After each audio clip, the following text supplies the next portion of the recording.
If you feel like you keep repeating the same patterns or you're getting triggered by the same types of people, this episode will show you why. Shadow work isn't scary. It's the key to becoming whole again. Welcome back to Decipher the Matrix. I'm your host, Kayla Cipher.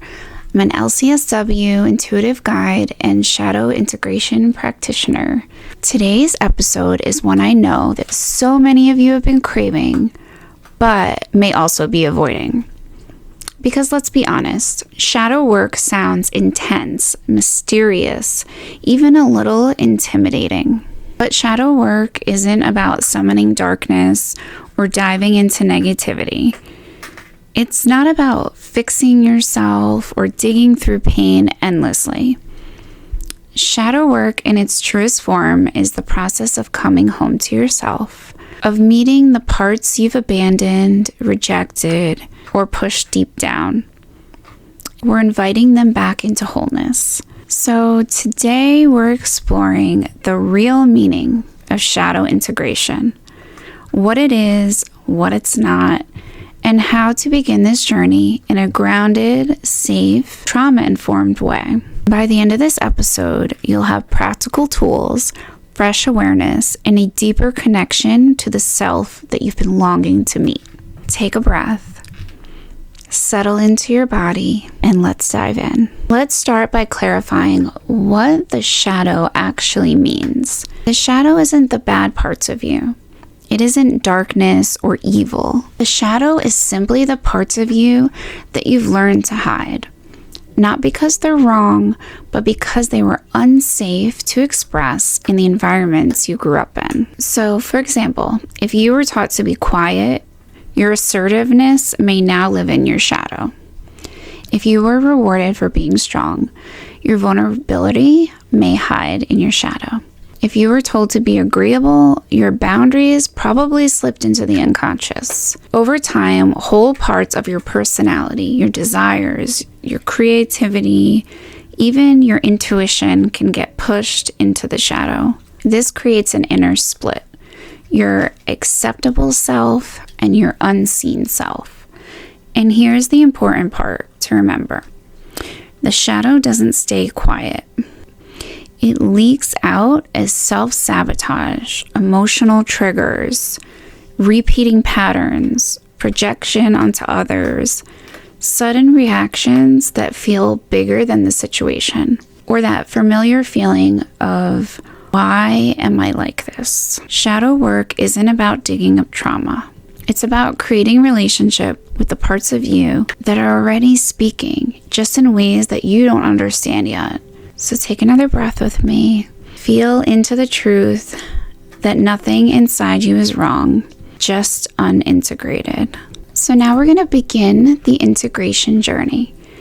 Let's talk about how to start doing shadow work in a safe, grounded way.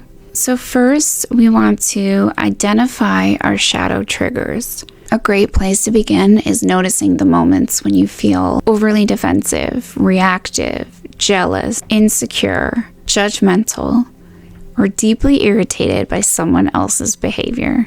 We all feel those at different moments, and we can feel a little called out. But these are powerful indicators because the shadow often appears when something in our external world mirrors something inside that we've suppressed. So the next thing we're going to talk about is the mirror technique. Carl Jung called this projection. When we're seeing in others what we cannot accept in ourselves. So for example, if you feel triggered by someone who is confident and outspoken, it may be because that part of you wants to be expressed. But your conditioning taught you that confidence is too much, selfish, or unsafe. When you feel triggered, ask yourself, what parts of me feel threatened here? What is the moment showing me about myself? What quality in them is actually a disowned part of me? This is not about making yourself wrong. This is about uncovering where your gold is hiding. Here are some journaling prompts to unearth the shadow. These prompts can open the door gently. So the first one is, what emotions do I avoid expressing? The next one, What qualities do I judge most harshly in others? What do I wish I could do or say, but I feel I'm not allowed to? Where in my life do I feel like I'm wearing a mask? And what part of me is asking to be acknowledged right now? Your shadow is not hiding to punish you. It's hiding because it hasn't felt safe enough to be seen. And this work is how we can change that. So let's move into some practices that you can start using today. There's active imagination and dream work. This technique comes from Jungian psychology. It involves closing your eyes and allowing a conversation to unfold with a part of you, your inner child, your protector, your inner critic, or a dream symbol. You're not forcing answers, you're just listening. Dreams also reveal shadow themes through symbols, emotions, and recurring patterns. So ask yourself, as soon as you wake up, what feeling did the dream try to express? What part of me is speaking through this dream? Dreams bypass the conscious mind, and that's where shadow truth emerges. Here are some embodiment practices. The shadow lives in the unconscious mind, but expresses itself through the body. So breath work, somatic awareness, or simply noticing where tension sits when you have a trigger will help you access these shadow emotions without being overwhelmed. So you can ask your body, what do you need right now? Where are you holding this emotion? What happens if I stay with this feeling for 10 seconds longer? Integration happens when we feel emotion consciously without abandoning ourselves. And I can totally relate, because even just talking about this right now, I feel my throat feeling tight. My throat chakra has been a big part of my shadow work. To even be able to speak doing this podcast and creating different content, sharing my voice with you has been such a challenge in the beginning for me. I had unfortunately experienced a lot of difficulties, especially since a young age, different traumatic experiences that caused me to feel like it was very difficult to use my voice. When I was in preschool, I wouldn't speak. So looking back on it, I realized when I went to school to be a therapist that I had selective mutism from trauma. So I think I've really carried that with me throughout my life, and that's been a big part of my healing journey. So thank you for listening to me today. And the next part we're going to talk about is creative expression. So shadow work is not all deep intensity. Creativity is one of the most powerful ways to meet the unseen self.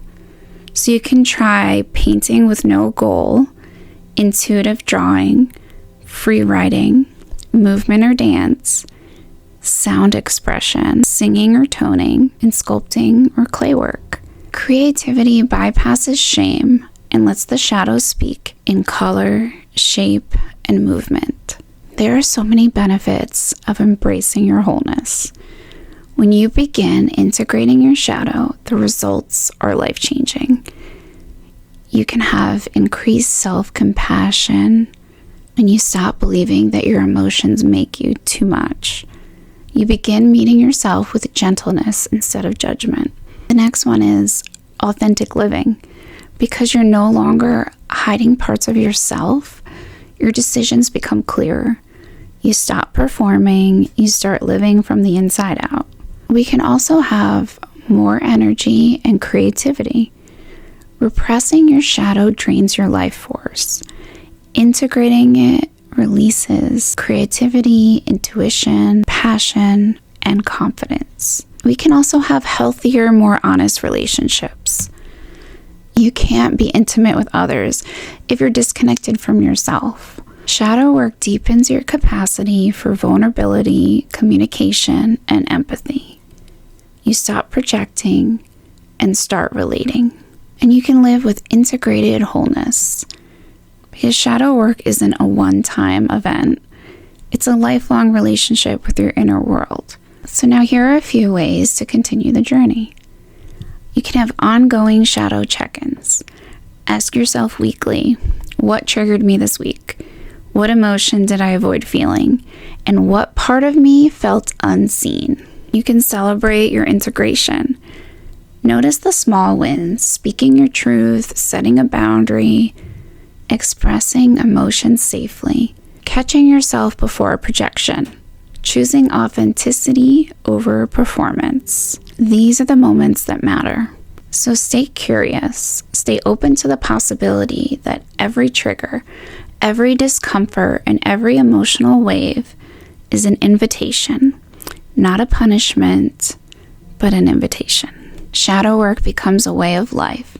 When you realize you're not trying to become someone else, you're remembering who you've always been. Shadow integration is courageous work. It is tender work, and it's the path back to your complete self. If you want to go deeper, whether through coaching, energy work, or my upcoming shadow integration workshops, you can find more information on thelightworkersanctuary.com. Your wholeness is not something you have to earn. It's something you get to remember. So I love you, I see you, and I'll see you in the next episode.